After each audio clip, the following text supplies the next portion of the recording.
Ya, selamat pagi buat Pak Suyanto dan teman-teman semua. Kami dari kelompok 9 akan menjelaskan tentang bab 5, yaitu tentang perdagangan internasional. Saya sendiri Rizky Akbar.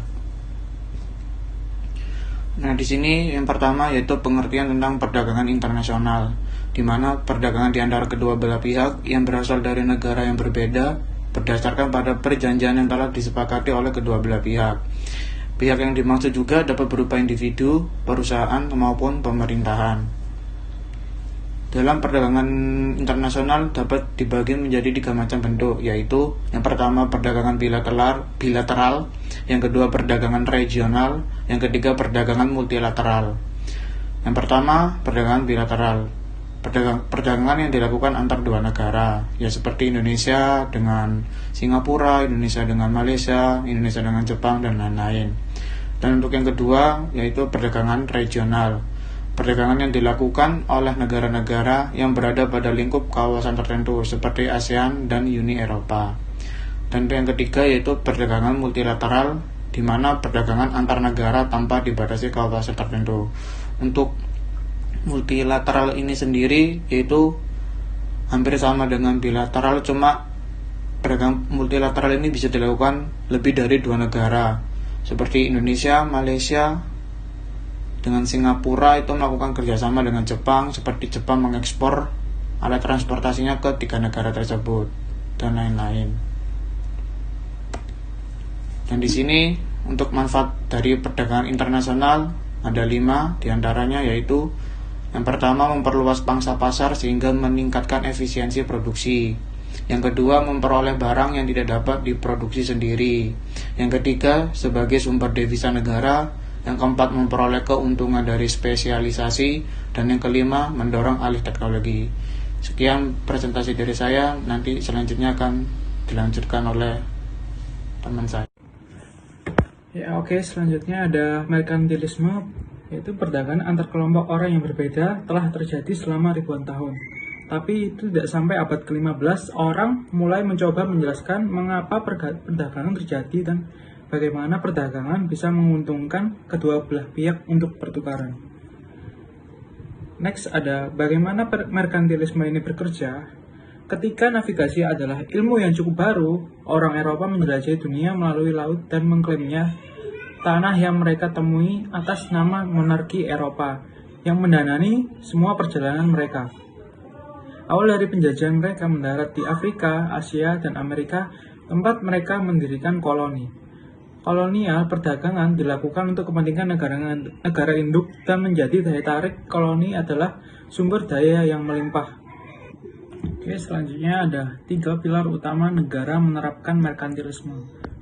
Yang pertama ada trade surplus, yaitu bangsa-bangsa percaya bahwa mereka dapat meningkatkan kekayaan mereka dengan mempertahankan perdagangan.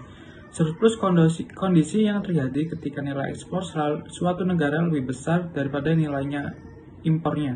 Dalam merkantilisme, surplus perdagangan berarti bahwa suatu negara menerima lebih banyak emas di penjualan ekspornya daripada membayar impornya.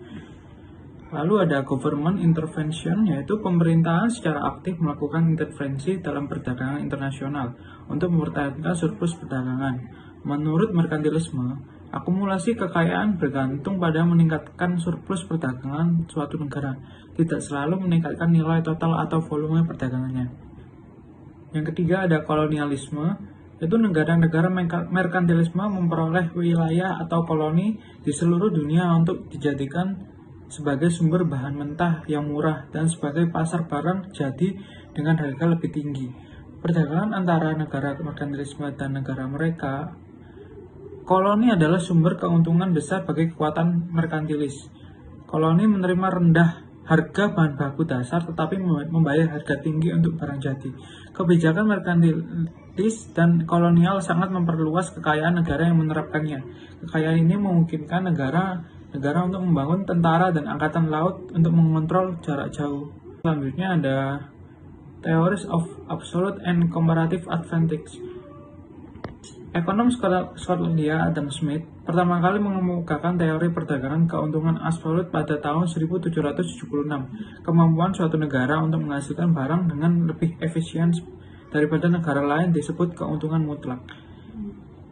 Dengan kata lain, suatu bangsa dengan keunggulan absolut dapat menghasilkan yang lebih besar keluaran suatu barang atau jasa dibandingkan dengan negara lain yang menggunakan sumber daya dalam jumlah yang sama atau lebih sedikit. Antara lain, Smith beralasan bahwa perdagangan internasional tidak boleh dilarang atau dibatasi oleh tarif dan kuota, tetapi dibiarkan mengalir seperti yang ditentukan oleh kekuatan pasar. Selanjutnya ada faktor proportion teori. Pada awal 1900-an muncul teori perdagangan internasional yang memusatkan perhatian pada proporsi pasokan sumber daya di suatu negara. Biaya sumber daya apapun hanyalah hasil dari penawaran dan permintaan. Faktor-faktor dalam penawaran yang besar relatif terhadap permintaan akan lebih murah daripada faktor-faktor dalam penawaran yang terbatas relatif terhadap permintaan. Teori proporsi faktor menyatakan bahwa negara memproduksi dan mengekspor barang yang dibutuhkan sumber daya atau faktor yang melimpah dan barang impor yang membutuhkan sumber daya dalam persediaan pendek. 7 teori tersebut dihasilkan dari penelitian dua ekonom yaitu Elie Hoexter dan Bertil Ohlin dan oleh karena itu terkadang disebut teori Hoexter-Ohlin. International Product Life Cycle. Raymond Vernon mengemukakan teori perdagangan internasional untuk barang-barang manufaktur pada pertengahan 1960-an.